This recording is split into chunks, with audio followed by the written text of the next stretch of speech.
Hello YouTube, new program review today. And the person we're working on is Name. That's their name.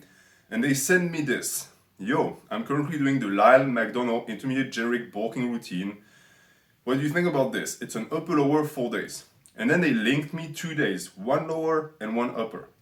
So that means that within the day there's going to be enough variations to justify a day A and B, which creates the 4 days upper lower. This is something that I do for my training. My training is actually a 4-day upper lower with a B day on each day, which in reality makes it 8 days. So in his case, he tells me at the end that he split all this into a push-pull leg 6-day program to make the workout shorter. And he tells me that if desired, there's also calves and abs that is optional, but he doesn't know about it. So what was linked was just the upper lower. So I'm going to work off of what I have, keeping in mind that he apparently does a push-pull leg 6 days based on that. So let's see. Because in reality what he did is he sent me the exercise selection that is split between upper and lower. So for the upper, flat bench, 3 to 4 sets of 6 to 8 reps. Okay, so that's an evolving set and rep range. And it's a good one too. When you give yourself one set of variation, giving yourself 2 reps of variation to follow up on it is a good choice. So that's good, I like it. Flat bench with that rep range is a good application of the evolving rep range.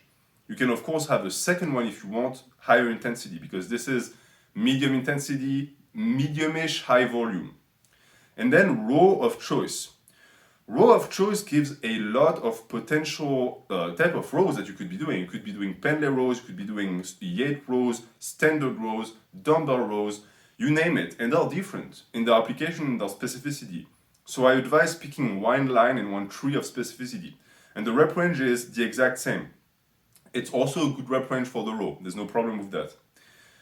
After that, there's incline bench or chest fly. Now that's an issue, because when you have lifts in variation, I always advise that the lifts stay similar in terms of specificity and they stay in the same line of movement patterns, which is not the case here. An incline bench is a vertical press, a chest fly is not a vertical press, it's a variation of an horizontal press. So for the benefit of continuity, I would say just do incline bench. Maybe keep the chest for the end of the workout, but since it's a secondary movement here, it's better to do a heavy compound instead of a fly. And it's going to be 2 to 3 sets of 10 to 12 reps, amazing rep range for the incline bench. That being said, here, with a 2 to 3, it's better to have an 8 to 12 rep range associated with it, or else you're going to sandbag a little bit. It's not a problem, but if you want to push progression, it's best to adapt.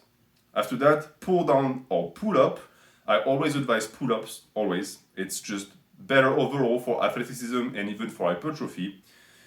I like the pull-down as an accessory for the pull-up, if that makes sense. But since the pull-up is already not a main movement for most people, I don't really see the point. 2 to 3 sets of 10 to 12 reps, okay? A little bit on the high volume here. No problem for that, because vertical pulls can handle high volume, the upper back can handle that amount. It's easy to recover from. I would actually maybe do a 3 to 5 sets on this. Maybe up the volume a little bit.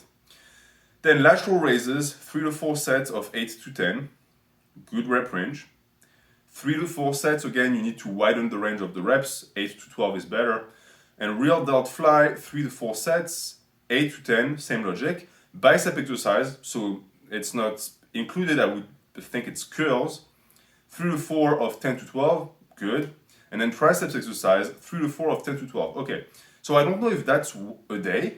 I'm not doing a review of the Lyle Mcdonald program here. I'm doing a review of his program. So if that's a day, that's of course way too much, because this is pretty much working every single portion of the upper body.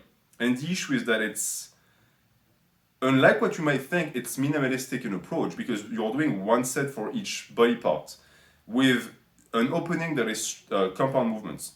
To me, you need to split it. You have to have the 2 days. And the issue is that the variation that is introduced and included in the upper is not going to create an upper A and upper B that is going to be satisfying. So I would say that for upper A, you can start with flat bench, and then follow up with incline bench for high volume, follow that up with pull-ups. Then you can finish with a giant set that could include potentially lateral raises and a bicep exercise. And then the upper B day would be an incline bench as the strength work with more of a focus on hypertrophy, followed by the chest fly, and then followed by pull downs, real dead flies, and tricep exercises. So see what I've done here is I separated the values of the strength work, split it, and then adapted the variation and the accessories. The logic behind it is if you have a day that you start with flat bench, you can follow it with a vertical press by the name of, for example, the incline press. But you will not have the need for a chest fly. The chest is already going to be spent. You can then do pull-ups, and I would advise you to superset the pull-up with the incline press. It saves you time. And then you finish with a giant set of lateral raises and the bicep exercise. Why? I'm not putting the tricep exercise on this day because you already did 2 heavy presses, so you're covered. And then on the upper B day, you start with the incline bench as strength work.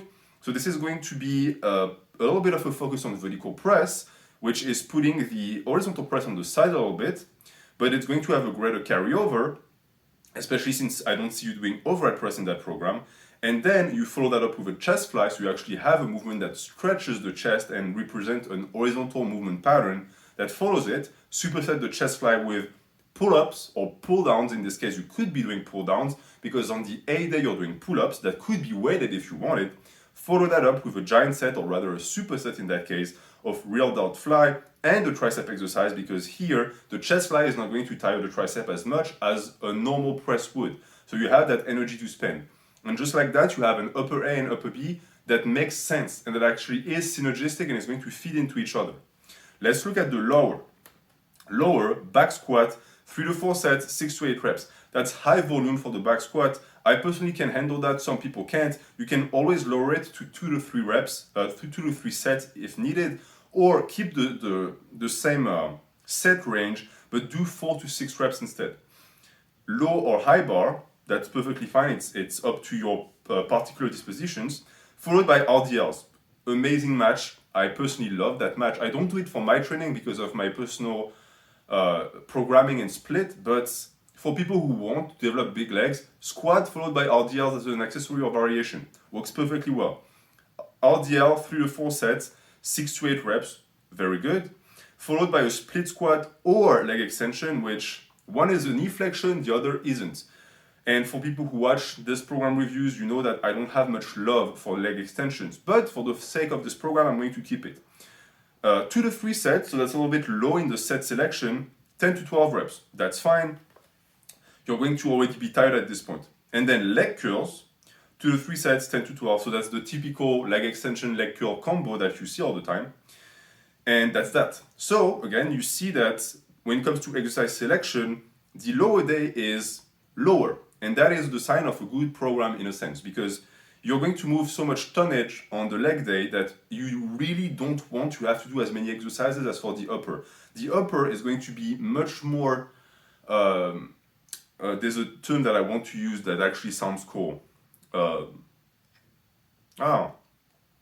Staccanovist, because all of the small muscle groups are going to require isolation, but the legs don't require that. You don't need to isolate the VMO and that tiny portion of the quad. Just do squats, you'll be fine. And so the way I would split that is by adding deadlifts, because I don't see deadlifts in this program, and that's a travesty. You need deadlifts. You need to do pulls from the floor. RDLs are not enough. An RDL is a variation that brings carryover to the deadlift. If you want to understand the logic behind that, check the video I made about deadlifting for hypertrophy. So I'm adding deadlift as a strength work parameter, but I'm not adding anything else. So the first day, the lower A would be back squat, followed by RDLs. None of them are supersetted. Strength work. You could potentially do pull-ups with a pronated grip, supersetted with the RDLs if you wanted. And you follow that with, I want to say, leg extension if you like them, that's not a problem. Supersetted with leg curls, okay? You can add some hyper extensions if that's what you want. And the lower B would be deadlifts, 1 set of 5. 1 set of 5 as your deadlift. You follow that up with either split squats Or if you have a type of knee flexion you appreciate and like a post squat, you can do that as well. If your lumbar spine can take it, follow that up with your leg extension and leg curl superset that you seem to like, and you're done. That's a good lower body day. It's a little bit minimalistic. It's not what I do, but it's going to grow your legs. Now, when it comes to adding things, because you said that I could add calves and abs. Yes, you don't train calves and abs. And guess what? Adding those isolation movements for these body parts in a training program doesn't take any time because you can superset them. So anywhere that I told you to do a superset, just add calf raises, just add knee raises, just add leg raises on the floor. All of these it's free tonnage. Just do it. The small muscle groups need to be hit with more frequency. So just do it as many times as you can because they don't have a lot of work capacity. So it's sort of a race against time to be able to hit them every single time you can because they recover and then you can hit them again, etc. The traps also don't get much love. The real delts could get more love. The upper back actually gets a decent amount of training, so I'm not going to dog on that too much. But adding for example, for the traps, a good way and something that I like to do is when you do your RDLs, do your RDLs and at the end of the RDL, shrug. Your shrugging strength is going to be stronger than your posterior chain strength. So just shrug, shrug, shrug. Okay, you can't shrug anymore. And when you do your last set of RDLs, when you're finishing the RDL, do your shrugs, put the bar down, deload the bar by 20%, shrug more, 20%, shrug more, and then just pack it up and leave. Your traps are going to be very tired. And since the RDLs are not repeated, because it's on A and B, you might want to introduce a different type of shrug variation on the day where you do deadlift. That's a possibility. But in terms of adding stuff and adding movements, I would only do it to the lower days. And that's what I just did. The upper days are pretty complete. You can just slap some calf raises and some ab isolation in there and you will be fine. That is actually a solid program. It has a good backbone because it has compound movements and it has a good cover for all of the muscle groups. And this is actually something that for you watching right now, you can utilize. And so what I've just did right now is I reviewed a program based on information that were incomplete. And it's a topic I want to introduce now because in the future, there are certain programs that are very famous that are behind paywalls that I'm going to review in the same fashion, meaning that I won't have access to the exact program, but I'll have access to the exercise selection and the mentality behind it. And therefore, I will base the review on that. And so I want you to be prepared, quote unquote. So that's going to be that, Mr. Name. If you have any question, I'll pin your comment and we'll discuss it. Thank you for watching. Have a good day.